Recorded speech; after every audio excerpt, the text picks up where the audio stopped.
Quran only and not on from his statements, that is also considered to be the command of the Prophet Muhammad sallallahu alaihi wasallam. Kama qala Allah azza wa jal, man yuti'ir rasul faqad ata'a Allah. Whoever obeys Allah, or excuse me, the messenger, has indeed obeyed Allah subhanahu wa ta'ala.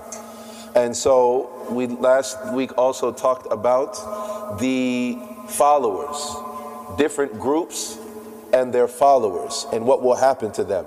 And the people last week that we discussed were the people of misery. The people who, kama qala Allah azza wa jal, akhillau yawma idhin ba'duhum aduwwun li ba'd. That they will be enemies to each other on the day of judgment. Those people who are close and intimate friends, they will be enemies to each other. Illa al-muttaqeen, except for those who are the God-fearing people, those who have taqwa and iman. Yani that our friendships and our relationships, our allegiances, our close ties, those people who we consider our close, real friends, those people, you better make sure that it is for the sake of Allah subhanahu wa ta'ala. Because any other relationship that you have, any tie that you have, any connection that you have, that isn't for the sake of Allah subhanahu wa ta'ala and His worship, and it doesn't bring you closer to Him, then they will be your enemies on Yawm al-Qiyamah. And not only that, but they will try to distance themselves from each other. Those people who are being followed and the followers, they'll try to distance themselves from each other and say that, and blame each other. And subhanallah, we said that was best summarized with the khutbah of Iblis, where Allah subhanahu wa ta'ala mentions وَإِذْ قَالَ الشَّيْطَانُ لَمَّا قُضِيَ الْأَمْرِ. And when shaitan says, when the entire affair has been decided and settled, yani the day of judgment, when the people who belong in the hellfire will be in the hellfire, when the people who belong in Jannah, they will be in Jannah, that the shaitan, he's going to say that Allah subhanahu wa ta'ala made you a promise. وَعَدَكُمْ وَعْدَ الْحَقِّ. That Allah made you a promise that was true. And He's going to say, وَوَعَدْتُكُمْ. And I also made you a promise. فَأَخْلَفْتُكُمْ. But I broke that promise. Allah, He made a promise that was true, which they see at that time, because what's happening is, excuse me, is that shaitan in the hellfire will be given a minbar. He'll be given a minbar, a pulpit. He'll ascend that pulpit and he'll be addressing all of the people in the hellfire. And they'll all come to listen to him and to listen to his address. And this is what he's telling them, right? That Allah made you a promise. You see it now. You denied the day of judgment. You didn't think there was no accounting. You didn't think there was going to be any recompense. And now we're all here. Now we're all tasting it. Now you see the reality. وَعْدَكُمْ وَعْدَ الْحَقِّ. And He said, and I made you a promise, but I broke that promise, right? مَا كَانَ لِي عَلَيْكُمْ مِنْ سُلْطَانٍ. And look it, and this is Him distancing Himself now. How we said the people who are followed and their followers, they're going to be pointing fingers at each other, blaming each other, that we're all in the hellfire and it's your fault. No, it's not my fault. No, it's your fault. They're all going to be blaming each other, and shaitan is going to be at the head of them. And he's going to throw it right back at them. مَا كَانَ لِي عَلَيْكُمْ سُلْطَانٍ. I didn't have any power over you. إِلَّا أَن دَعَوْتُكُمْ. Except that I gave you a call. I gave you an invitation. You didn't have to accept the invitation. فَاسْتَجَبْتُمْ لِي. But you did. You answered the invitation. You answered the invitation. You did, not me. I only gave you the call and you answered. فَلَا تَلُومُونِي وَلُومُوا أَنفُسَكُمْ. So don't blame me. And this is where he's distancing himself from the people who say they followed him. And they're trying to blame him and try to place responsibility on him. He's like, don't blame me. لُومُوا أَنفُسَكُمْ. Blame your own self. He says, y'all can't help me. مَا أَنَا بِمُصْرِخِكُمْ وَمَا أَنْتُمْ بِمُصْرِخِيَّ. I can't help you all, and you can't help me.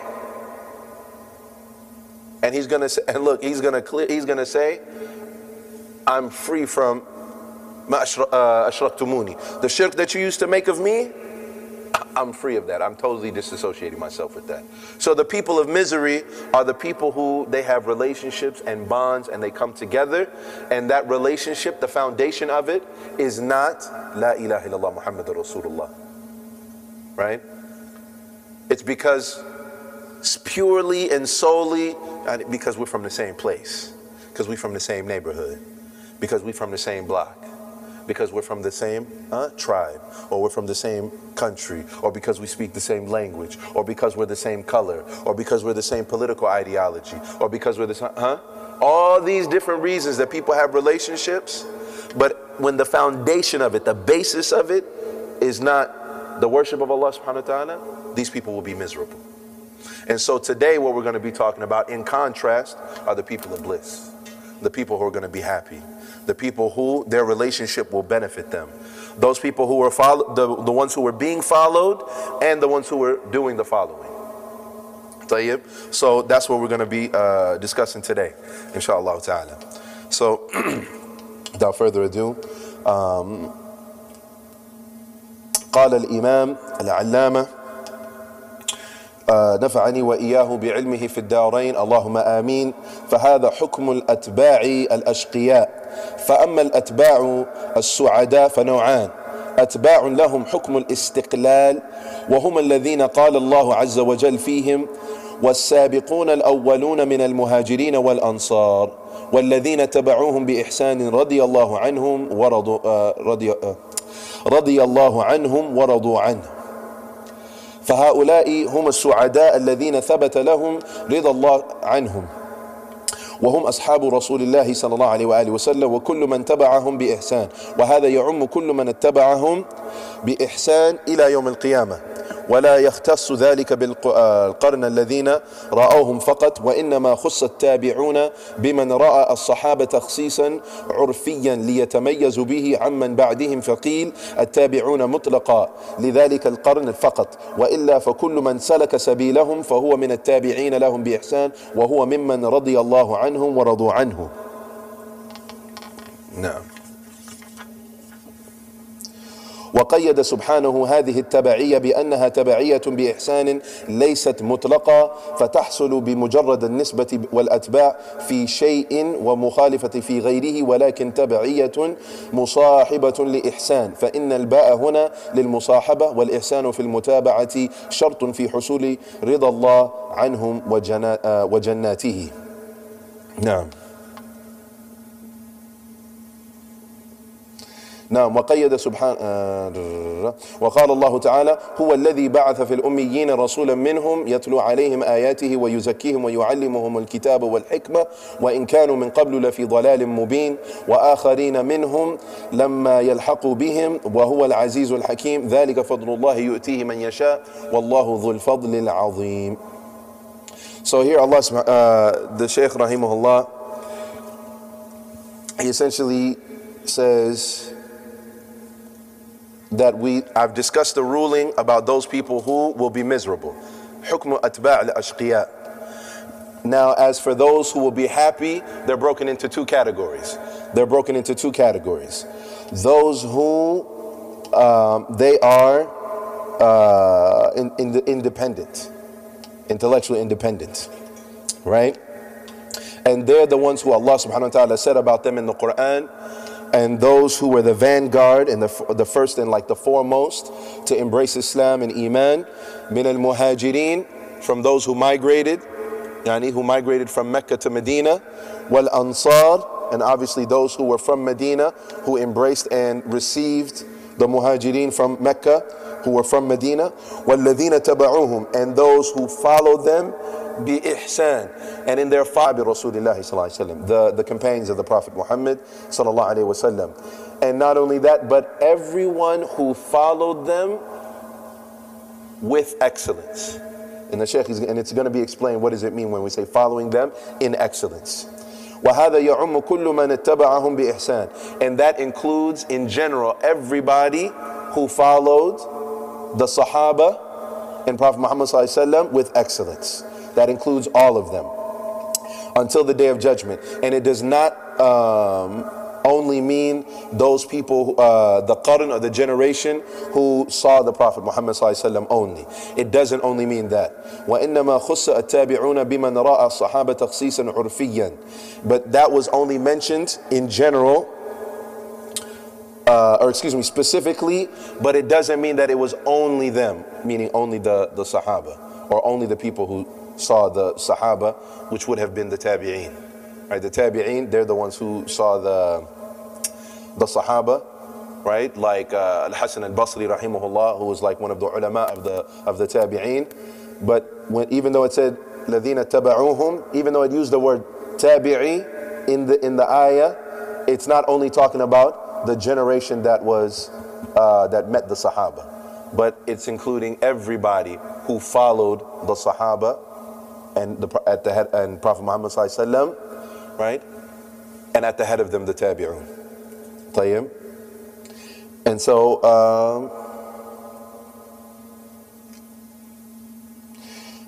and the thing, وَإِلَّا فَكُلُّ مَنْ سَلَكَ سَبِيلَهُمْ فَهُوَ مِنَ التَّابِعِينَ لَهُمْ بِإِحْسَانٍ. And so everybody who followed them are included in the ayah. And the thing here though, that the Shaykh also mentions, is that Allah subhanahu wa ta'ala qualified it and made it a condition that them following the Sahaba and following those after them in had to be, is conditional, that it had to be with excellence. And so them gaining the title of being those who follow and those who do so in excellence, it cannot be that you follow them sometimes and then in other matters that you go against what they did. So musahabatun li ihsan, and so it has to be with ihsan, and that's a condition. And so now there's a few things, and that's me just translating what Shaykh Imam Ibn al-Qayyim said. And so now there's a few things that we need to talk about or discuss.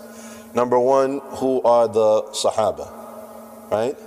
Number two is once we know who they are, what's special about them, or what are the virtues of the Sahaba. Tayyib. And then also some of the evidences for their virtue, and then a tabi'i, and who's considered a tabi'i, which we mentioned, but we'll clarify. So the first thing, the Sahaba is anybody who met Prophet Muhammad sallallahu alaihi wasallam, believed in him, and died as a believer.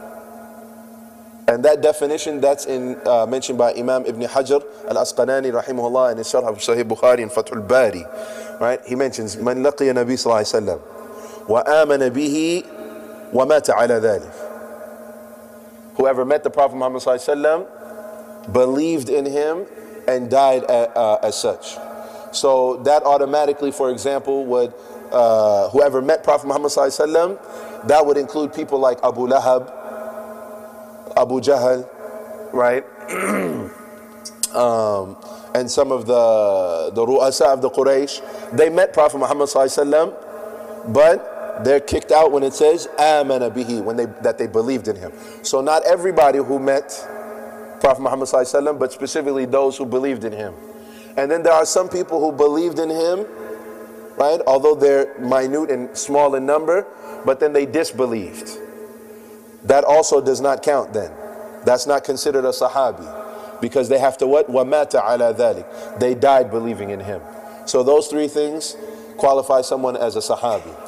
And there are some ulama or some scholars, although they're a minority, there are some who say, for example, that they had to be with the Prophet Muhammad ﷺ for a certain duration of time, or they had to be with him like repeatedly over several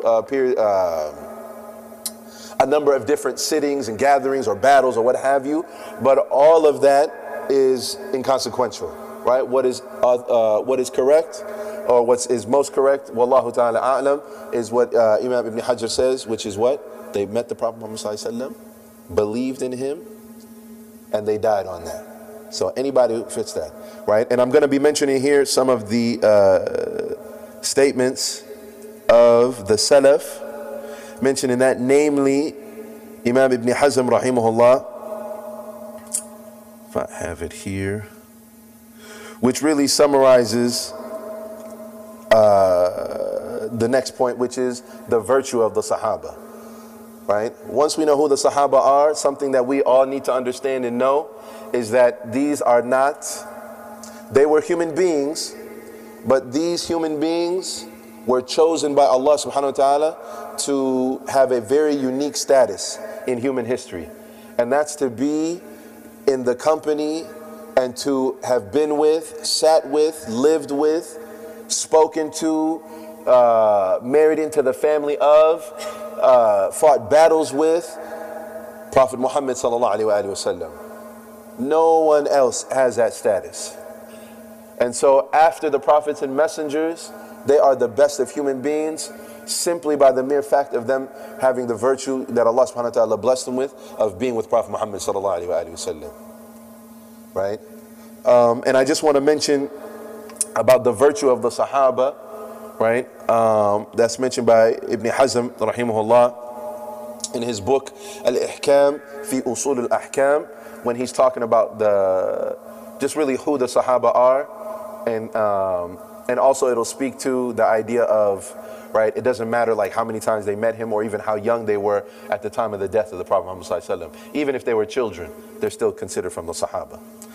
So he says, وَكُلُّهُمْ عَدْلٌ إِمَامٌ فَاضِلٌ رضا فرض علينا توقيرهم وتعظيمهم وأن نستغفر لهم ونحبهم وتمرة يتصدق بها أحد خير من صدقة أحدنا بما يملك وجلسة من الواحد منهم مع النبي صلى الله عليه وآله وسلم أفضل من عبادة أحدنا دهر كله وسواء كان من ذكرنا على عهد ما ذكرنا على عهد رسول الله صلى الله عليه وسلم صغيرا أو بالغا فقد كان نعمان بن بشير وعبد الله بن زبير والحسن وحسين ابن علي رضي الله عنهما يعني سبطي رسول الله صلى الله عليه وسلم أجمعين من أبناء العشر فأقل من إذا مات النبي صلى الله عليه وسلم وأما الحسين فكان حينئذ ابن 6 سنين إذا مات رسول الله صلى الله عليه وسلم وكان محمود بن ربيع ابن 5 سنين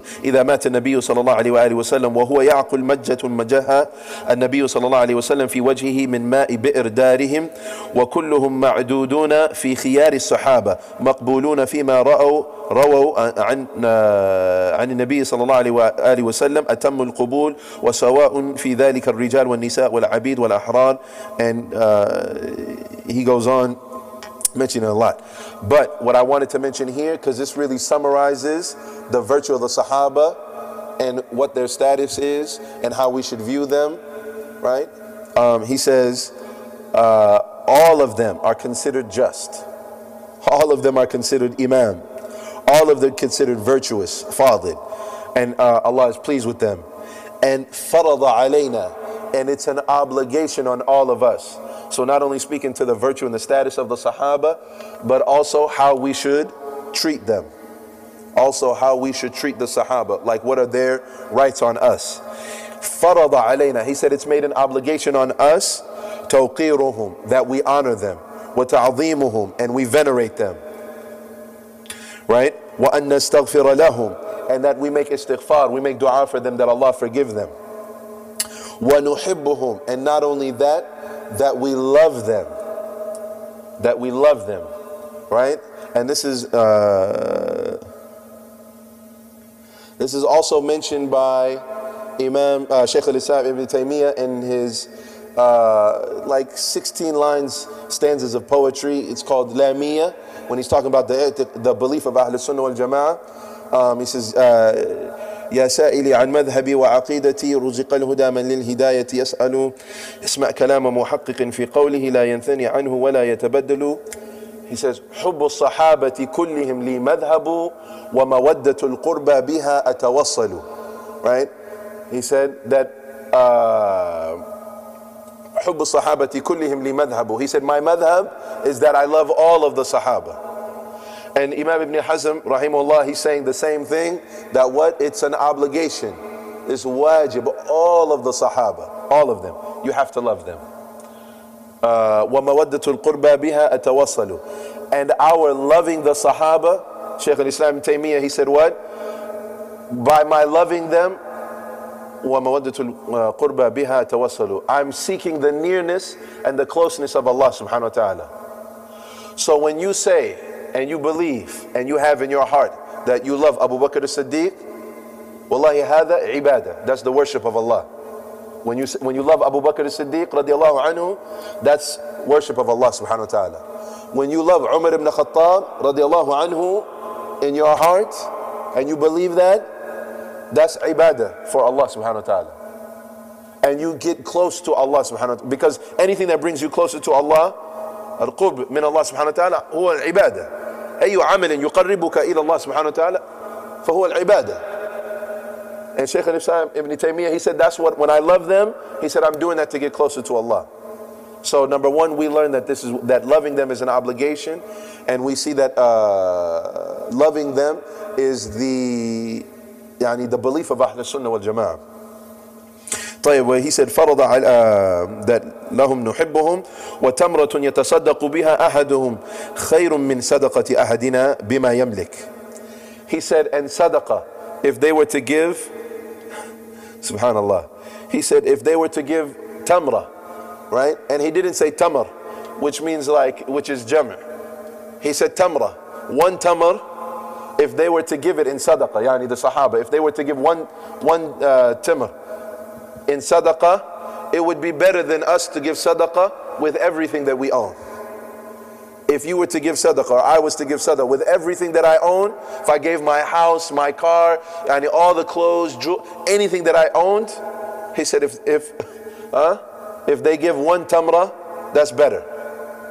And it said وَجَلْسَةٌ من الواحد منهم مع النبي صلى الله عليه وسلم أفضل من عبادة أحدنا دهر كله. He said, and they're sitting with the Prophet ﷺ once, them being in the mere presence of the best of creation and the best of mankind, a mercy to mankind. Them sitting with him once is better than us committing ourselves to the worship of Allah subhanahu wa ta'ala until we die. So a lifetime of worship for us, 60 years, 70 years, 80 years, but them being able to, having the virtue of sitting with Prophet Muhammad sallallahu alaihi wasallam one time is better than that. Tayyib. And he goes on. He said, and it doesn't matter whether they're صغيرا أو بالغا. Doesn't matter if they were young when the Prophet ﷺ died, or when the Prophet ﷺ died, or if they reached the age of maturity. They were 13, 14, or 15 years old. He said it doesn't matter. They're all better. And he gave examples. He said Nu'man ibn Bashir, radiallahu anhu, Abdullah ibn Zubair, wa Hassan wa Hussein, the two grandsons of Prophet Muhammad sallallahu alaihi wasallam and the sons of Ali radiallahu anhu. He said they were less than 10 years old. And Hussein, he was 6 years old when the Prophet ﷺ died. 6 years old when he died. And Mahmud ibn Rabi', he was 5 years old when the Prophet ﷺ died. He said, but in spite of that, كلهم معدودون في خيار الصحابة, but they're considered from the best of the Sahaba, and they're all considered just, and that we take from their riwayat, because he was speaking about a hadith, and when do you accept someone's hadith, or when do you reject it? But he said all of them we take their hadith, even though they were young when the Prophet Muhammad ﷺ died. Ibn Abbas radiallahu, he was older, he was 13 years old when the Prophet ﷺ died. But my point is what I wanted to share, namely, was the beginning of the hadith, of the statement of Ibn Hazm, that it is wajib for us to love them, right? To make istighfar for them, to honor them, and to defend them for anyone who may speak ill of them or to try to disrespect them, and anything that may have happened between them. So, for example, the fitna between Muawiyah radiallahu anhu and the fitna between him and Ali radiallahu anhu, we say we love Muawiyah radiallahu anhu and we love Ali. Both of them are Sahaba. Sometimes people don't even know, and they want to say, for example, they speak bad about Muawiyah, but some of them, they don't know he was katib لرسول الله صلى الله عليه وسلم. He used to write the Quran with his hand. Muawiyah, when ayat are coming on Prophet Muhammad sallallahu alaihi wasallam, he's one of the people that the Prophet Muhammad sallallahu alaihi wasallam will say, come, Muawiyah radiallahu anhu, to write the Quran. The Quran that you and I read today, he's one of the people who, after Allah subhanahu wa ta'ala, right, he's one of the causes of the Quran being preserved. So we love all of them. And why is that we love them? By them having the opportunity to sit with Prophet Muhammad sallallahu alaihi wasallam and listening to him and being with him, it is how the religion was passed on to us. It was how the religion was passed on to us. They were his students. And when they sat with him and they studied with him and they learned from him and they absorbed everything that they could from him, it is how we get the Quran. If someone was to talk about the riwayat of the Quran and the different riwayat, all of them, they end with what? With a sahabi. Right? Whether it's an Hafs or whether it's Warsh, or whether it doesn't, but all of them, they go back to a what? It goes back to a sahabi. And of course the sahabi, he got it from who? From Prophet Muhammad sallallahu alaihi wasallam. And then so what we know about halal, what we know about haram, what we know about all of the entire religion, they were the means and the tool that Allah subhanahu wa ta'ala used after Prophet Muhammad sallallahu alaihi wasallam for us to get the religion. Which is partly why we love all of the Sahaba, because to say something bad about one, you are opening up all of them to say something wrong about them and to say something bad about them or to disrespect them or to belittle them in any way. And when you do that, you're one step closer to making ta'an in the deen. And when you do that, you're one step closer. Oh, the Prophet Muhammad sallallahu alaihi wasallam, he's just a man. Now, and so tayyib. So we mentioned about who the Sahaba are, that they met the Prophet Muhammad sallallahu alaihi wasallam, believed in him, died on as such, and that's taken from Fathul Bari. The other thing is that what we owe them, right? And part of that is because it is the means and the way that our religion is preserved and protected. Right? They were the vessels. And then, of course, also because Allah subhanahu wa ta'ala, all throughout the Quran, He talks about how He's pleased with them, how they're the best of people. So whenever Allah subhanahu wa ta'ala talks about, for example, when He mentions in Surah Al-A'raf and in other places when He talks about the Battle of Uhud, He's talking about them, the Sahaba. When He talks about in the ayah that we already mentioned here, وَالسَّابِقُونَ الْأَوَّلُونَ مِنَ الْمُهَاجِرِينَ وَالْأَنصَارِ, He's specifically pointing them out, the Sahaba. And what did He say at the end of that ayah? رَضِيَ اللَّهُ عَنْهُمْ وَرَضُوا عَنْهُ. That Allah is pleased with them, He's happy with them. Khalas, that's like it's been etched in stone and engraved for eternity, that Allah is pleased with them. And He didn't say that about me. And He didn't say that about any of us here. There are not too many people that Allah subhanahu wa ta'ala mentions them specifically that they're going to Jannah or that He's pleased with them. They're one of the few people, groups of people who have that unique status. That Allah subhanahu wa ta'ala said, I'm happy with y'all. I'm pleased with y'all. Yani Jannah is guaranteed for them. And so because of that, we also have to honor and respect them. And not only that, part of the way that we honor and respect them is by following them. Because Allah subhanahu wa ta'ala described, right? وَالَّذِينَ تَبَعُوهُمْ بِإِحْسَانٍ, that those who follow them.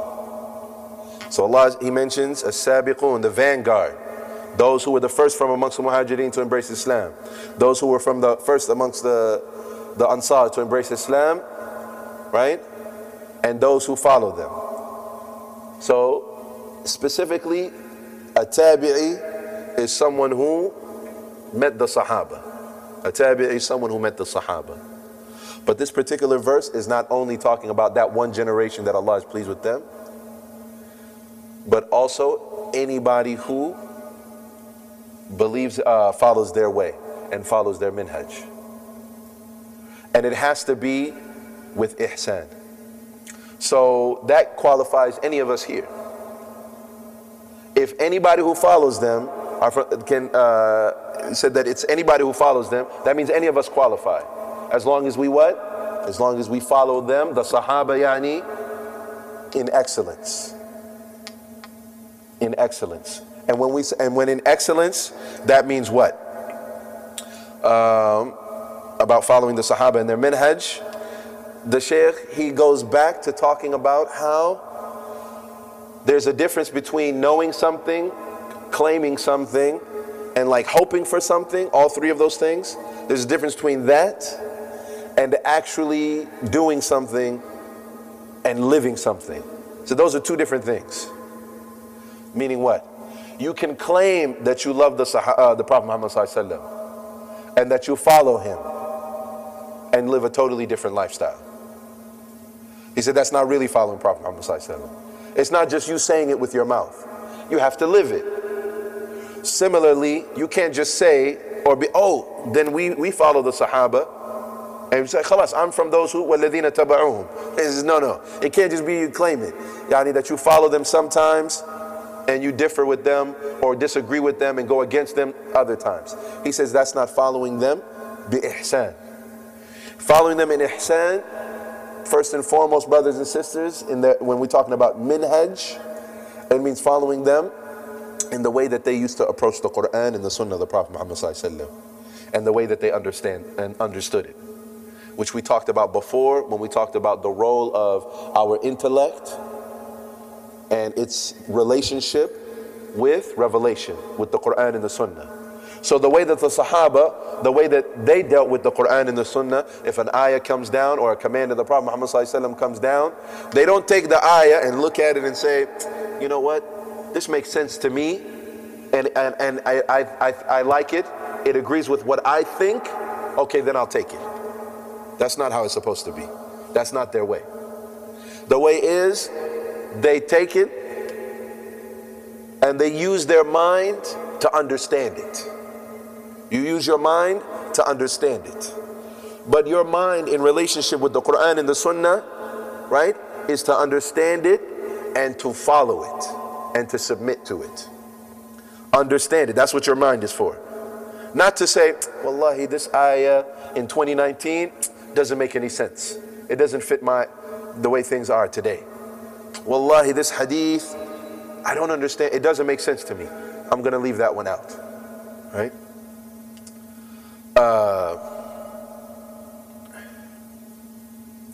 Allah subhanahu wa ta'ala actually speaks directly to that in Surah Al-Baqarah.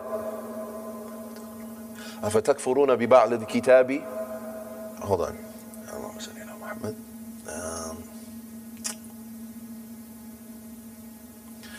Do you take some of the Quran and you تُؤْمِنُونَ بِبَعْضِ الْكِتَابِ وَتَكْفُرُونَ بِبَعْضِ. Do you believe in some of the book and you disbelieve in some of the book? Yani you take what you want and you leave off what you want. This is how some people deal with it. And this is not the way of the Sahaba. When an ayah comes, they try to understand it. Then they follow it and they submit it to it. That's it. That's the minhaj of the Sahaba. So when it comes to our aqeedah, we follow the Sahaba.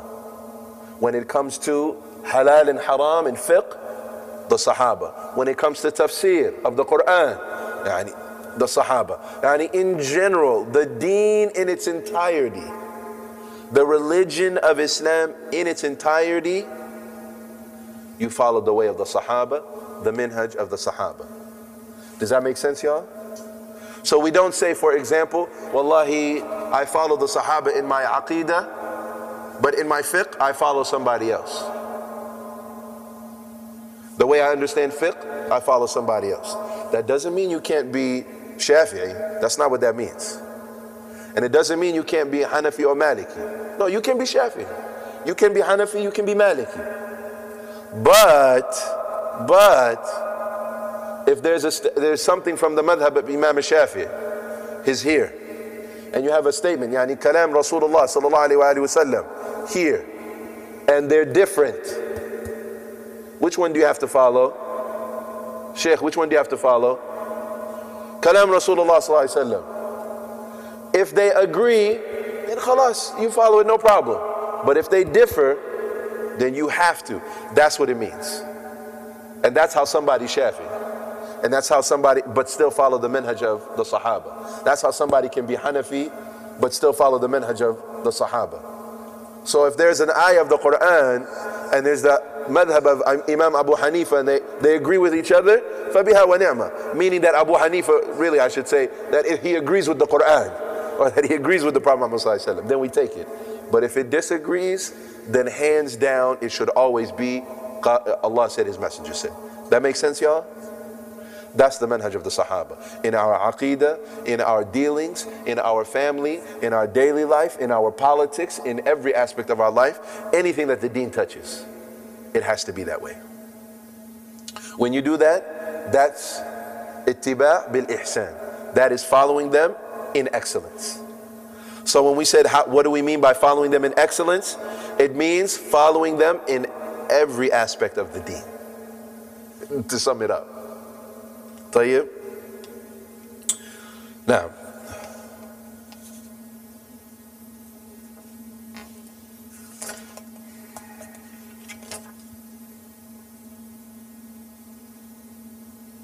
is that your watch, boss?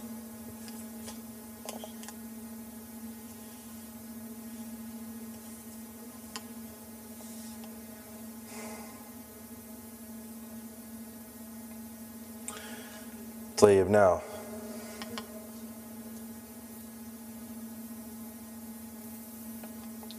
فالأولون هم الذين أدركوا رسول الله صلى الله عليه وسلم وصحبوه والآخرون الذين لم يلحقوا بهم هم كل من بعدهم على منهاجهم إلى يوم القيامة، فيكون التأخر وعدم اللحاق بهم في الزمان. وفي الآية قول آخر إن المعنى لم يلحقوا بهم في الفضل والمرتبة بل هم دونهم، فيكون عدم اللحاق في الرتبة. والقولان كالمتلازمين، فإن من بعدهم لا يلحقون بهم لا في الفضل ولا في الزمان، فهؤلاء الصنفان هم السعداء. وأما من لم يقبل هدى الله الذي بعث به رسول صلى الله عليه وسلم ولم يرفع به رأسا فهو من صنف الثالث، وهم الذين حملوا التوراة ثم لم يحملوها كمثل الحمار يحمل أسفارا. Now, and so he says that the first group of people that are mentioned are those people who met the Prophet Muhammad ﷺ and accompanied them, which we already talked about, the Sahaba. And then the other group are those who didn't meet them, which we said anybody who came after them, whether it's the Tabi'een or anybody who came after but followed them. And any of them can be from those who followed, but they can never reach like obviously the time, which he mentions, the zaman, and the martaba, the level of the Sahaba. That won't be reached. No. And so now he's going to go on talking about,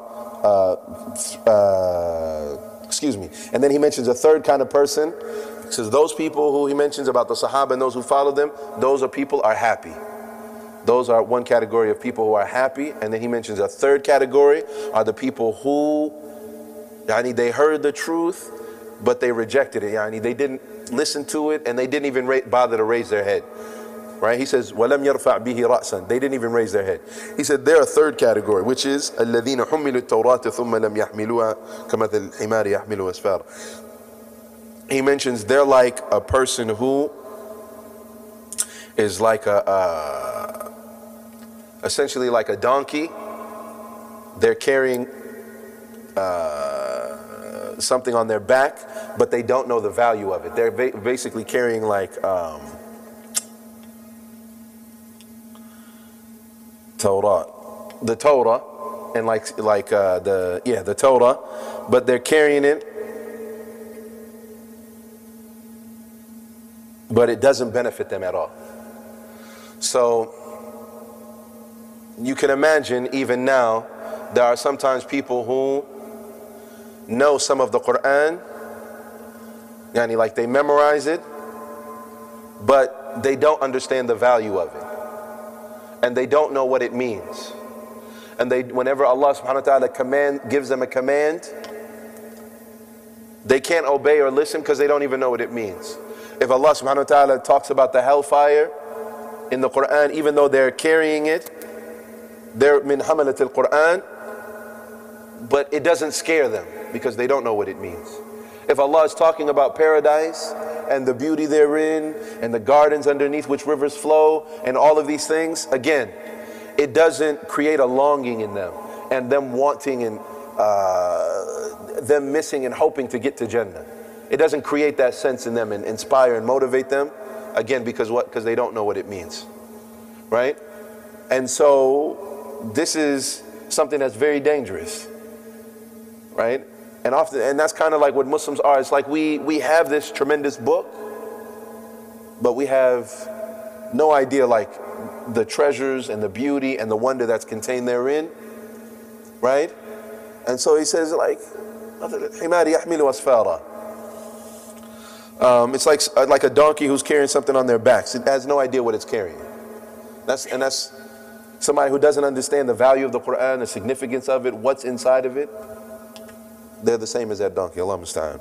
But anyways, he said those people though, who are like that, they're miserable people. In particular, those people who reject it though, who outright reject the message. طيب. And then he goes on, وقد ذكر النبي صلى الله عليه وسلم ثلاث أقسام لخلائق بالنسبة إلى دعوته وما بعثه الله به من الهدى في قوله صلى الله عليه وسلم مثل ما بعثني الله به من الهدى والعلم كمثل غيث أصاب أرضا فكانت منها طائفة طببة قبلت الماء فأنبت الكلأ والعشب كثير وكان منها أجادب أمسكت الماء فسقى الناس وزرعوا وأصاب طائفة أخرى إنما هي قيعان لا تمسك ماء ولا تنبت كلأ فذلك مثل من فقه في الدين الله سبحانه وتعالى ونفعه ما بعثني الله به ومثل من لم يرفع بذلك رأسا ولم يقبل هدى الله الذي أرسلت به فشبه صلى الله عليه وسلم العلم الذي جاء به بالغيث لأن كلا منهما سبب الحياة فالغيث سبب حياة الأبدان والعلم سبب حياة القلوب وشبه القلوب القابلة للعلم بالأرض القابلة للغيث كما شبه سبحانه القلوب بالأودية في قوله تعالى أنزل من السماء ماء فسالت أودية بقدرها وكما أن الأرضين ثلاثة بالنسبة إلى قبول الغيث إحداها أرض زكية قابلة للشرب والنبات فإذا أصابها الغيث ارتوت منه ثم أنبتت من كل زوج بهيج فهذا مثل القلب الزكي الذكي فهو يقبل العلم بذكائه ويثمر فيه وجوه الحكمة والدين الحق بذكائه فهو قابل للعلم مثمر لموجبه وفقيه وأسراره مع معادنه. So he's essentially going on now talking about three different types of hearts in regards to the da'wah of Rasulullah sallallahu alayhi wa sallam and people's acceptance or rejection of it. He said there's three kinds of hearts, right? Mentioned by the Prophet alayhi salatu wasalam.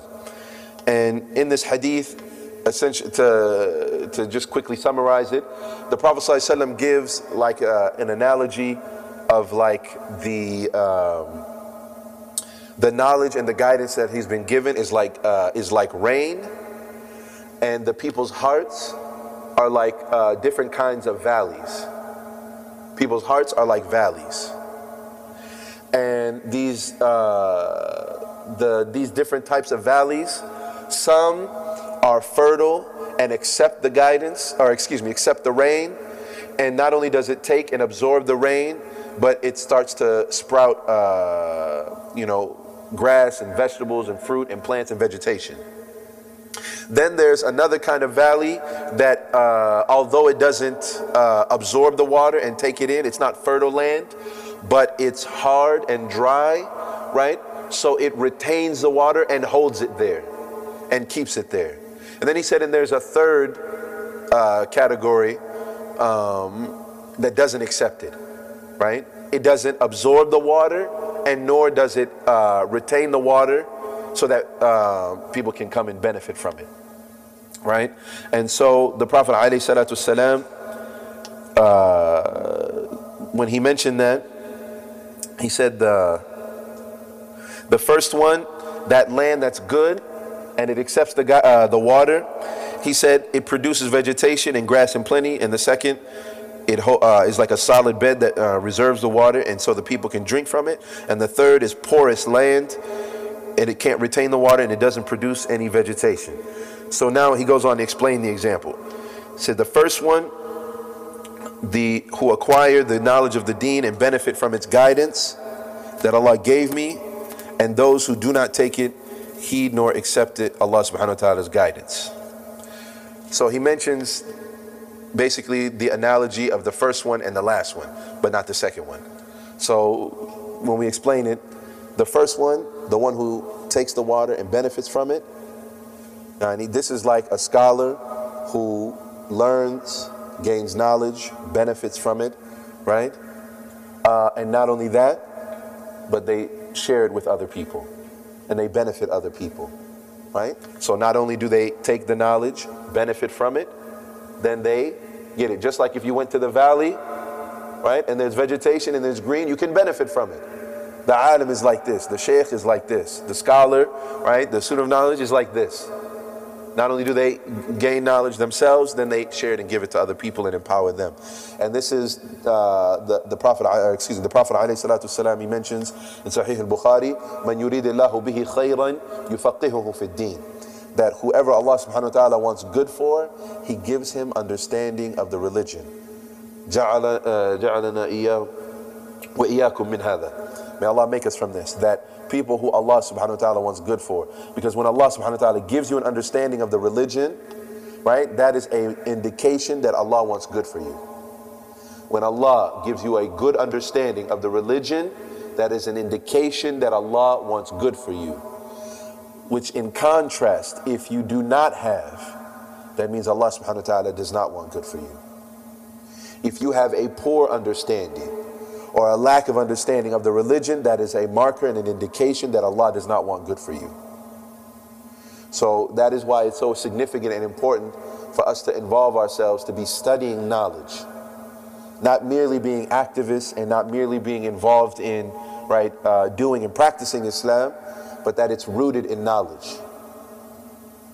Now, and really you can summarize it in three things, which is you need to learn, understand, then act. Learn, understand, and then act. Oftentimes people do it backwards. They get excited, especially young people, right? Maybe they weren't practicing before, then they start practicing, and instead of learning and understanding and then doing, they want to do first. They want to get involved first. They want to, right, be involved in things, do things before learning.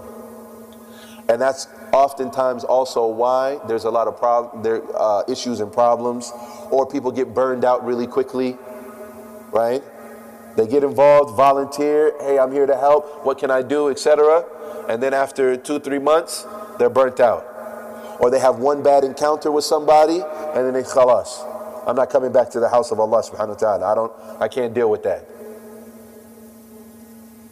If they just looked at Surah Al-Asr, just Surah Al-Asr. Imam al-Shafi said about Surah Al-Asr, لو ما أنزل الله حجة على خلقه إلا هذه السورة لكفتهم. If you look at Surah Al-Asr, وَالْعَصْرِ إِنَّ الْإِنسَانَ لَفِي خُسْرٍ إِلَّا الَّذِينَ آمَنُوا وَعَمِلُوا الصَّالِحَاتِ تَوَاصَوْا بِالْحَقِّ تَوَاصَوْا بِالصَّبْرِ. Right? Allah swears by time, and He says, right, that all of mankind is in a loss, except for people who have 4 characteristics. Those who, إِلَّا الَّذِينَ آمَنُوا, right? And obviously you can't believe properly unless you learn, right? فَعْلَمْ أَنَّهُ لَا إِلَهَ إِلَّا اللَّهِ وَاسْتَغْفِرْ لِذَنبِكَ. Know that Allah subhanahu wa ta'ala, that there's no God worthy of worship except Him. Then after that, وَاسْتَغْفِرْ لِذَنبِكَ. So إِلَّا الَّذِينَ آمَنُوا, يعني to learn, وَعَمِلُوا الصَّالِحَاتِ, and then after learning, after having proper iman, then doing the actions, تَوَاصَوْا بِالْحَقِّ, and then they cooperate, work with others on truth, da'wah and cooperation, not by yourself, تَوَاصَوْا بِالصَّبْرِ, and patience. You know, Imam Ibn Qayyim, when he explains this, the tafsir of this, he says, right, this is the 4 stages of like that you have to do for jihad. Learn, act, make da'wah, and then be patient on the first 3. So now when someone, he gets excited and he wants to come and volunteer at the masjid, if he just learns Surah Al-Asr, just the tafsir of just Surah Al-Asr, they would know that you might have a bad encounter when you come to the masjid. But that shouldn't drive you away, so I'm not going to come back no more. You know what I'm talking about, Amir? You know people like that? They have a bad encounter, they were excited, they wanted to volunteer, they were helping, they were there on the forefront, then all of a sudden, you don't see them anymore. And what's worse is that shaitan fooled them. It would be one thing if they left and then went somewhere else and volunteered somewhere else. It would be another thing if they, right? I'm not going to volunteer in that particular thing, I'll do something else. That'd be okay. But more often than not, shaitan plays them. They leave and they end up not doing anything else. They leave and they end up not doing anything else. And matter of fact, not only do they not do anything else, they usually end up regressing and sliding back even further. If they just took but oftentimes why? Because they didn't take the time to learn. Now obviously there's a lot of things that go into that. Obviously there's a language barrier. Obviously there's the issue of was there someone there to teach them, etc.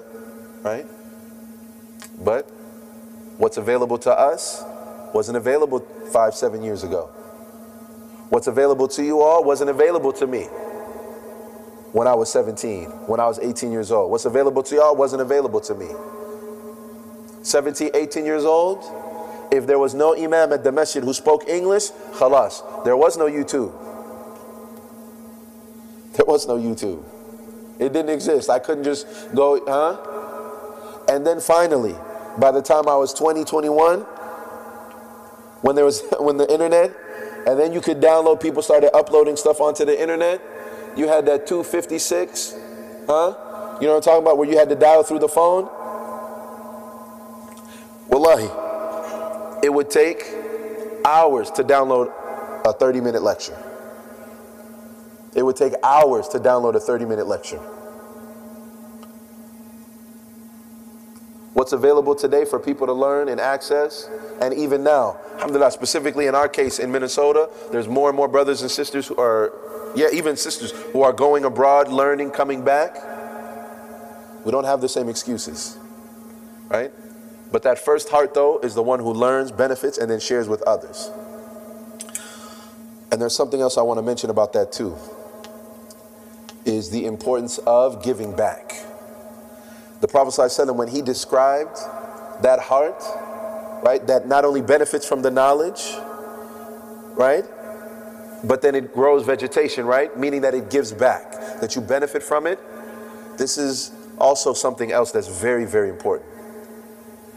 Allah, any one of us that Allah guides, someone who used to be out there and then is not anymore and comes back, or anybody who was misguided and wasn't even Muslim and then they come to Islam, or somebody who was ignorant and then they learned, or somebody who didn't know Quran and then they, right? To be included from these people that the Prophet ﷺ is talking about, there has to be this thing about giving back. Muslims have to give back. What you study, what you learn, what you benefit, you have to share that with others. You have, that was the way of the Prophet Muhammad ﷺ. Allah gave him guidance and he shared that with the world. He taught the Sahaba, they benefited from Prophet Muhammad ﷺ, and then they went out and taught other people. Sometimes people, they start learning and benefit or going to halaqas or classes or whatever, and then you know what happens? Sometimes they actually start distancing themselves from people. Instead of using that as opportunity to get closer to their family, teach their family, share with their family, their loved ones, their close ones, they start having friction and problems. Because I'm on the sunnah now, and astaghfirullah, you're cutting your beard, astaghfirullah, I can't talk to you, I can't deal with you. Look at your pants, they're not above the ankles, a'udhu billah, astaghfirullah, ilahi kapso, astaghfirullah, how could you? And instead of them having good akhlaq, what Allah gave them, and then sharing that with other people as a means of drawing them in closer so that they can also benefit and get closer to Allah subhanahu wa ta'ala, it becomes the opposite. We have to be in the habit of sharing and giving back to people. And I want to extend that too, not just in knowledge, right? That knowledge, that's the first and foremost, that's what's important, and that's what the Prophet ﷺ is talking about here. But the idea of like giving back, that has to be something that is a part of our MOs, right? All too often, brothers and sisters who were around or help or do or whatever, they get married, all of a sudden they can't help anymore. They get a job, all of a sudden they can't help anymore. And I ask you, or they get, like I said, they get married and then they can't help anymore, right? I ask you by Allah, is there anybody in this room who had more wives than the Prophet Muhammad ﷺ? Did anybody have a bigger job than Prophet Muhammad ﷺ? But he somehow managed to have time to give back. Abu Bakr, or Umar ibn Khattab radiallahu anh, he used to wander the streets in the middle of the night when he was the Khalifa. He used to wander the streets in the middle of the night. His job is done during the day. Sit with people, they come, they seek his judgment. If they need money, he takes from Baytul Mal, he gives it. His job is done at the end of the day.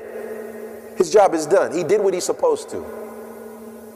But he still has this like spirit, like I got to give more to the people. I got to make sure that I'm giving, not only give more, I got to make sure that I'm giving enough and beyond, so that on Yawm al-Qiyamah I'm all right.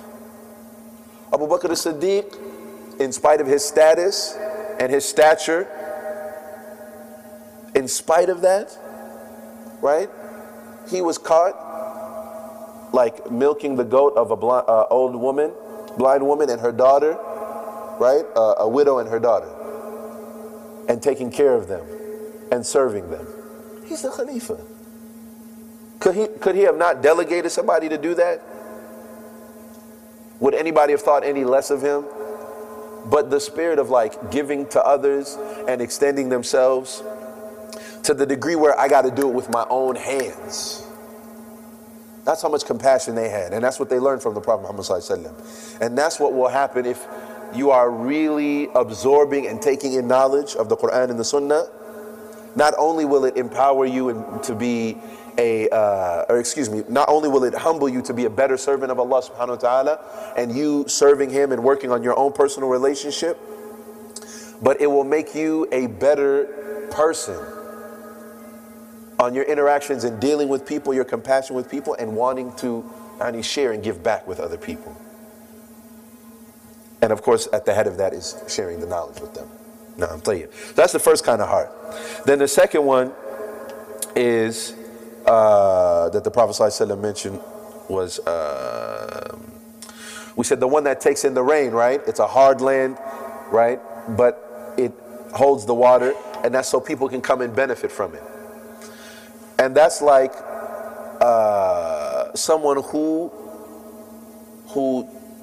memorizes something or takes something like a hadith of the Prophet Muhammad ﷺ, and maybe they don't understand it very well, but they carry it and they take it the way that the Prophet ﷺ said it, the way that he passed it on, or that he said it, and they give it to others, and they give it and teach it to others. And the Prophet ﷺ, he even spoke about that directly. He said, Naddarallahu, may Allah brighten the face of someone, right? Sami'a maqalati, they heard what I said, and they memorize it. Fahafidhahu, and they memorize it the way that they heard it, exactly the way that they heard it, and then they give it to others. And he said, فَرُبَّ حَامِلِ الْفِقْهِ فَرُبَّ حَامِلِ الْفِقْهِ إلى من هو أفقه منه ورب حامل فقه ليس بفقيه. He said it very well could be that somebody who carries the knowledge, they take it and they give it to someone else who understands it better than them. They don't even understand it that well. And they give it to someone else and they take it even further. And they understand it on an even deeper level and better. He said, and it very well could be the one who's carrying it, they're not a faqih. And this is actually like a part and parcel of the process of being an educator or a teacher, right? Is that you're always hoping anyways, right? What you share with your students, yani that they understand better and that they become better than you and they go even higher and further than you. Now, and that's, subhanAllah, one of the beautiful things about teaching is being like a catalyst, right? To help other people, like go even further, then more often than not, they think then they can go themselves. Now, but al-muhim, he said the second kind though, the second kind of heart is the one who keeps the knowledge and then passes it on, but doesn't benefit as much. And then obviously the third one is the one who rejects the truth outright, right? They're porous, like qay'an, like it doesn't grow anything. It's like dead land, and the water just goes right in, but it doesn't retain it, and nor does it sprout any vegetation. Now, and so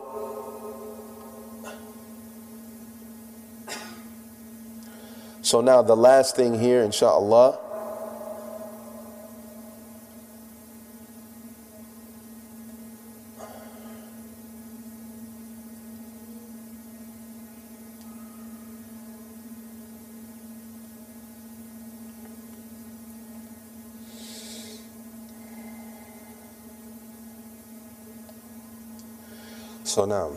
so all of that he was talking about, the Shaykh rahimahullah was talking about the follower, the one who's followed, and they're happy, and at the head of them is the Sahaba, and that's who we should be following, and we explain who the Sahaba are, and then the people following them, all of those people, they'll be happy on Yawm al-Qiyamah. Those are the people who are happy. That's a category of people who are the people of bliss. But if you remember, and it's been a long discussion, but at the beginning he said there's two kinds of people. And the first one he said is the one who's independent. And that's us who make a choice to follow the Sahaba. Independently we make a choice. And he closes with the second kind, which are children who don't have a choice or are too young to make that choice on their own. They're too young to make that choice on their own. So what about them? So he says, وَأَمَّا النَّوْعُ الثَّانِي مِنَ الْأَتْبَاعُ السُّعَدَاءِ. He said, so the second category of those who are happy and their followers, فَهُمْ أَتْبَاعَ الْمُؤْمِنِينَ مِنْ ذُرِّيَّتِهِمَ الَّذِينَ لَمْ يَثْبُتْ لهم حكم التكليف في دار الدنيا. He said they're the followers of the believers from their children. He said, and they're the ones who the responsibility or accountability hasn't, that ruling isn't on them because they're not old enough, right? They haven't reached a level where they're accountable to Allah subhanahu wa ta'ala, which essentially means puberty. They haven't reached puberty. في الدار الدنيا وإنما هم مع آبائهم تبع لهم.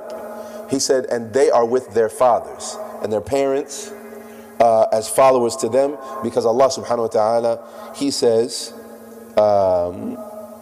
in Surah Tur, وَالَّذِينَ آمَنُوا وَاتَّبَعَتْهُمْ ذريتهم بإيمان ألحقنا بهم ذريتهم وما ألتناهم من عملهم من شيء كل امرئ بما كسب رهين. And so Allah subhanahu wa ta'ala, He says that as for those who believe and whose offspring follow them in faith, we will join them with their offspring and we will not deprive them of any of their deeds. Every person is responsible for what he earns.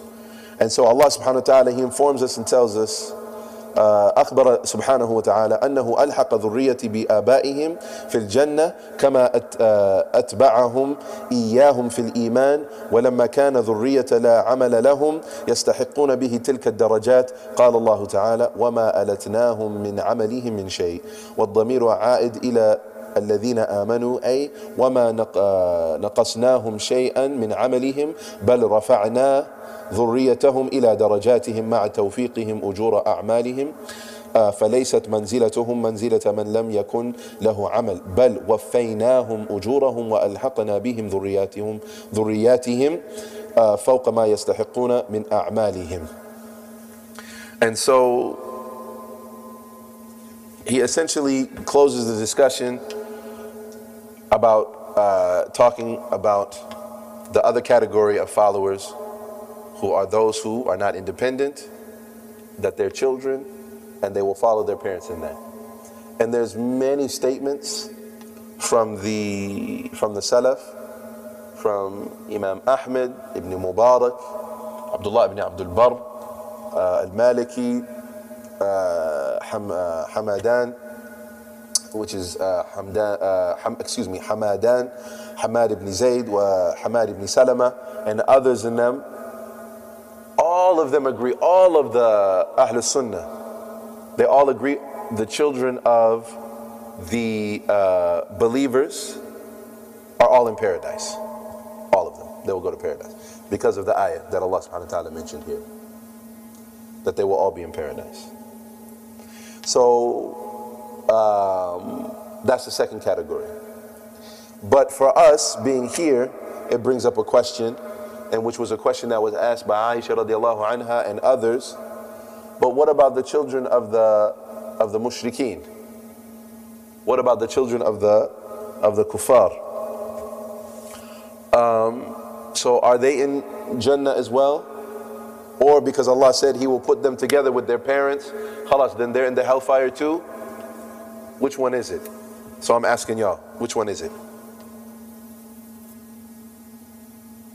The children of the mushrikeen, will they be going to the hellfire with their parents the same way the children of the believers will be going with them to Jannah? Jannah? What do you say? They should go to Jannah? How come? You said Jannah? They'll be questioned? What do you say, Sheikh Saeed? We have two so far. They said automatically Jannah. They said they'll be questioned. When will they be questioned?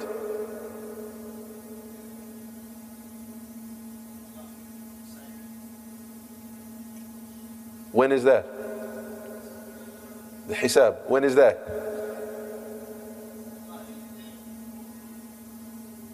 What day is that though, Sheikh? Yes, salam. Day of Judgment. Yawm al-Qiyamah. So you were listening. Alhamdulillah. You were with us. Allahu Akbar. Yes, salam. Saeed.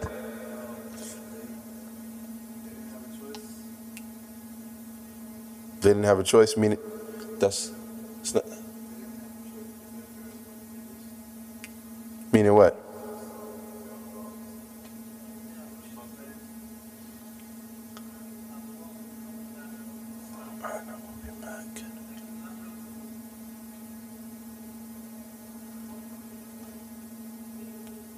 No. So actually, when I was, this is a question, first of all, that gets asked a lot, even by children. I've even asked, like, in this message, I've been asked several times by children, what about the children of the kuffar? Where do they go? Right? And subhanAllah, the Sahaba, they had the same question for the Prophet Muhammad sallallahu alaihi wasallam, and he answered them at that time. And you find that hadith in Tirmidhi and other places. But I'm just going to share with you, because there's actually a number of different opinions. When I was researching for this, there was like maybe almost 10 different opinions. Only about 4 or 5 of them are from Ahl Sunnah, other ones are from Ahl Bid'ah, but about 4 or 5 different opinions, right? But I'm just going to read to you the opinion of what seems to be the most correct, right? And this is the opinion of Shk Islam Taymiyyah, Imam Ibn al-Qayyim rahimahullah, and it's kind of like summarized by Sheikh bin Baz rahimahullah. I'm going to share that with you. طيب. So he says إذا مات غير المكلف بين الوالدين كافرين فحكمه حكمهما في أحكام الدنيا فلا يغسل ولا يصلي عليه ولا يدفن في مقابر المسلمين. So the first thing we have to know, irregardless if they're children, if they're the children of kuffar, in this life, they have the ruling of the kuffar. Which means what? We don't wash them, we don't pray on them, and we don't bury them with the Muslims. That's when? In this life. We don't wash them, we don't pray on them, and we don't bury them in the graveyards of the Muslims. We don't bury them with the Muslims. Right? That's in this life. So he goes on. وأما في الآخرة فأمره إلى الله سبحانه وتعالى وقد صح عن رسول الله صلى الله عليه وسلم أنه لما سئل عن أولاد المشركين قال الله أعلم بما كانوا عاملين. So he said, now as for in the hereafter, then their affair is left up to Allah subhanahu wa ta'ala. What happens to them, their affair is left up to Allah subhanahu wa ta'ala. And because it has been authentically reported that when the Prophet Muhammad sallallahu alayhi wasallam, the messenger of Allah, when he was asked about the children of the mushrikeen, he said, Allah knows what they would have done. Allah knows what they would have done. Meaning what? If they didn't die when they were young, if they had lived their life, what that would have been, Allah knows what it would have been. Allah knows. Allahu a'lam bima kanu amilin, what they would have done. طيب. But he doesn't stop there. He said وقد ذهب بعض أهل العلم إلى أن علم الله سبحانه وتعالى فيهم يظهر يوم القيامة وأنهم يمتحنون كما يمتحن أهل الفطرة ونحوهم فإن أجابوا إلى ما يطلب منهم دخلوا الجنة وإن عصوا دخلوا النار وقد صحت الأحاديث عن النبي صلى الله عليه وسلم في امتحان أهل الفطرة يوم القيامة وهم الذين لم تبلغهم دعوة الرسل ومن كان في حكمهم كأطفال المشركين لقول الله سبحانه وتعالى وما كنا معذبين حتى نبعث رسولا. So he said there are some from Ahlul Ilm, there are a number of them, many of them who say that the knowledge of Allah subhanahu wa ta'ala, when the Prophet ﷺ said Allahu a'lam bima kanu amilin, he said that Allah's knowledge will become evident on the day of judgment, right, when everybody is being judged.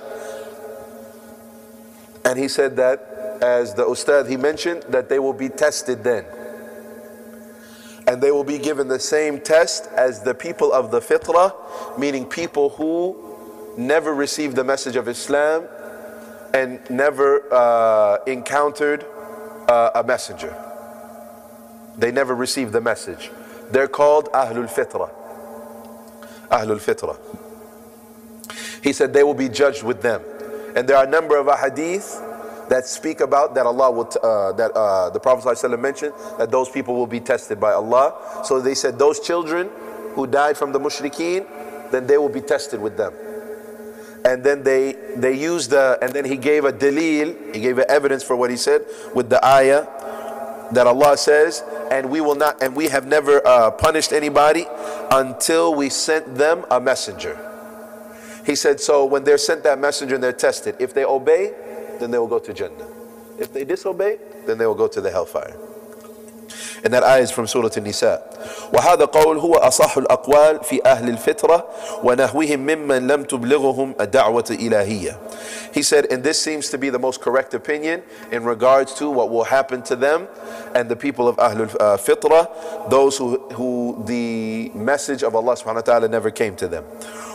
وهو اختيار شيخ الإسلام ابن تيمية وتلميذه علامة ابن القيم رحمه الله وجماعة من السلف والخلف رحمة الله عليهم جميعا.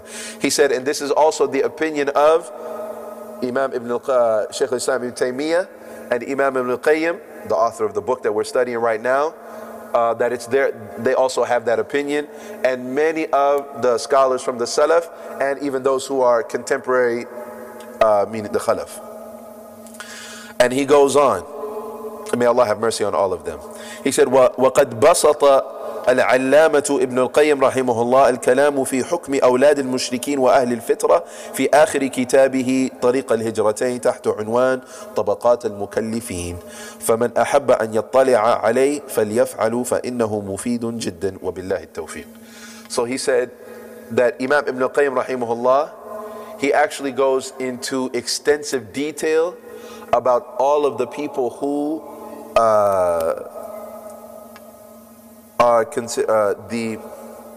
he talks about the levels of people who are accountable, meaning they've reached the age of taklif, accountability, right? He categorizes them and talks about them all in detail and what kind of accountability they'll be held to, including those people who are from Ahl al-Fitra and the children of Mushrikeen. And he goes into detail in his book called Tariq al-Hijratain, the road of the two hijras.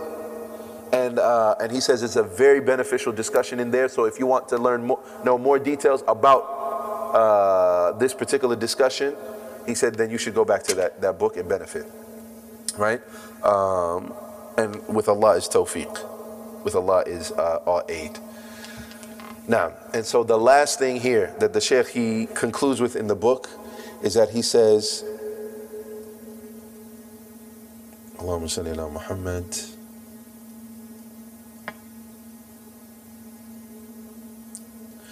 So he said through all of this, and I'll just go ahead and translate it. He said, so anybody who has some semblance of intelligence, an aqil, he said, take this advice and take it for yourself and make sure you advise yourself, right? In regards to the discussion of the last two chapters, the people of misery and the people of bliss and happiness. He said, don't let bad habits make you be from the people, bad habits or laziness be from the people who say, Ya laytani ittakhadhtu ma'a rasuli sabila. He said, don't be that. It says, oh, if only I had taken away with the messenger and followed him and his way. Ya laytani, I wish I had done that. If I had only done that. He said, don't be like that. And he mentions two things that I want to point out. He doesn't go into detail about them, but I wanted to.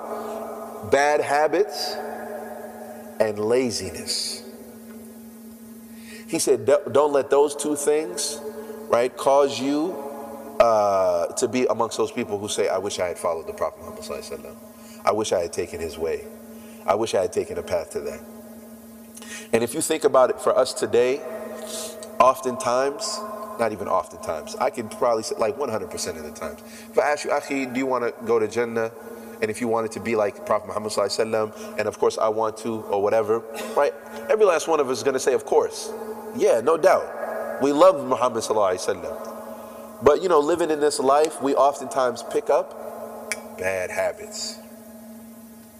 We oftentimes pick up bad habits. And there's so many to pick up in this dunya, right? By the time you start the road to trying to shake those bad habits and get them off, sometimes wallahi it becomes very difficult. For example, illa man rahimahullah. So for example, think about like somebody who starts smoking when he's like 11 or 12 years old. And he smokes until he's 35, till he's 40, till he's 50 years old. You think it's going to be easy for that person to quit? It's not easy. Somebody who watches inappropriate films, watches something inappropriate on the internet, and somebody who does that and they do it all the time and they get caught up and they get addicted to it, it's not going to be easy for them to stop, right? But the cost of bad habits, can be dire. they can be very severe and great. And it could be a cost that none of us can afford to pay. That none of us can afford to pay. That you end up going to the hellfire. And may Allah protect us from the hellfire. So I just wanted to remind us about bad habits and being self-aware and looking at yourself and reflecting on yourself and like trying to pick out bad habits. Not all of them all together, but like one at a time, picking them, focusing on one, getting rid of that bad habit, and then moving on to the next. And one of the ways to do that, I mean, aside from isolate, like picking one at a time, right, is number one, understanding that getting rid of bad habits are a process. Number two, that, I mean, and of course, and if you understand it's a process, processes take time. Number two is you have to come to like the process. You have to come to like the process, right? You have to get accustomed to it. Like, for example, if you want to get big and buff and work out or whatever, you have to get accustomed and used to being in pain. Like you just got to get used to it if you want to, because there's no easy way to get in shape. You got to get used. So you got to get used to, I'm going to be sore, I'm going to be hurting, I'm going to be whatever. Like, you have to get used to that. If you wanted to lose weight, if you want to lose weight, khalas, you have to get used to the idea of, sometimes you have to eat something you don't like it. Or you can't eat the things that you don't like. You have to get used to that. Right? That's what I mean, like you got to get used to the process. Understanding, number one, that it is a process. Like there's no quick fix, easy, like you snap like that. The same way for your, like losing weight or getting, healthy and strong or whatever, the same way for your iman. There is no like, khalas, I'm like, my iman is like Abu Bakr as-Siddiq. Huh? You make one sujood and khalas, your iman is like Umar ibn Khattab. It doesn't work like that. It's a process. And then once you understand, getting accustomed to the idea that it is a process and getting used to the process, the third thing is that processes take time. Processes take time. The fourth thing, whenever you pick up, if you have a bad habit, one of the best ways to get rid of a bad habit is to replace it with a good one. So for example, somebody used to smoke cigarettes, right? Allah musta'an, may Allah protect us, right? A good habit, like chew some gum. Every time you have the urge to smoke a cigarette, chew some gum, right? That's a simple way of like replacing it, because there's a fixation. Number one, putting something in your mouth, the habit of doing, because you do it so often or whatever, now you replace it with putting something else. So tell you, what does that got to do with what we're doing now, what we're talking about now as far as spirit, like changing our spiritual habits and our bad habits to spiritual ones? What you do with your time, if you have a bad habit of wasting a lot of time on like social media and stuff like that, right? Replace that with, let's say for example, you watch too much. You watch for 2 hours. Replace that with like 20 minutes of reading Quran. Replace that with sometime reading Quran. Replace that with sometime making dhikr. Replace that with some time of learning something new or beneficial. No? But it all starts with you like reflecting on yourself, because you know yourself better than anybody else other than Allah subhanahu wa ta'ala, right? And the Prophet ﷺ, he mentions al-kayyisu man dana nafsa, like the intelligent person, somebody who's got some sense, somebody who reflects on themselves, right? And that really has to be the habit of any of us, right? That's why Umar ibn Khattab radiallahu anhu, he said, "Hasibu anfusakum qabla an tuhasabu." Like, take account of yourself, take stock of yourself.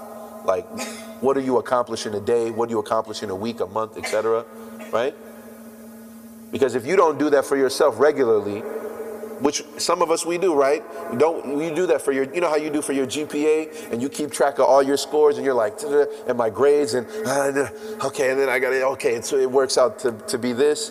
Or if you're a businessman, right? He makes sure, he takes account of all, okay, then I have to make sure about my stock and my inventory and the money, and for your bank account, you check it up every now and then. You have to do that for your own personal self and your spirituality and your ibadah and your iman. You got to do that.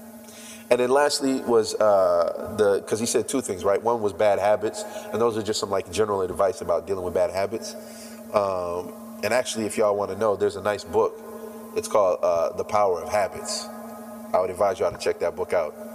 It's not written by a Muslim, but nonetheless, it's a really good book about getting rid of bad habits, right? And the power of habits in general, good or bad, and like how you can manipulate them, tweak them to make yourself basically like have good habits.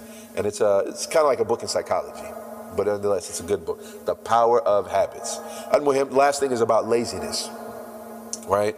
And subhanAllah, one thing that worries me to a great degree about the younger generations that we see and deal with today is like the level of laziness that they have beyond like what's obligated on them, right? And I remember when I was younger, we'll say when I was like in high school, a teenager, right, playing sports.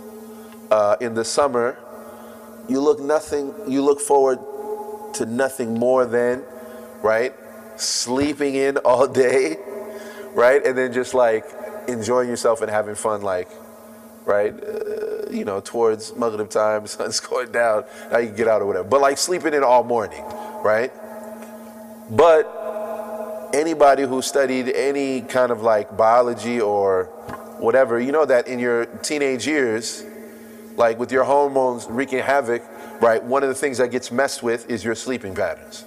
That's like natural and normal, like sleeping in, right, at that age. But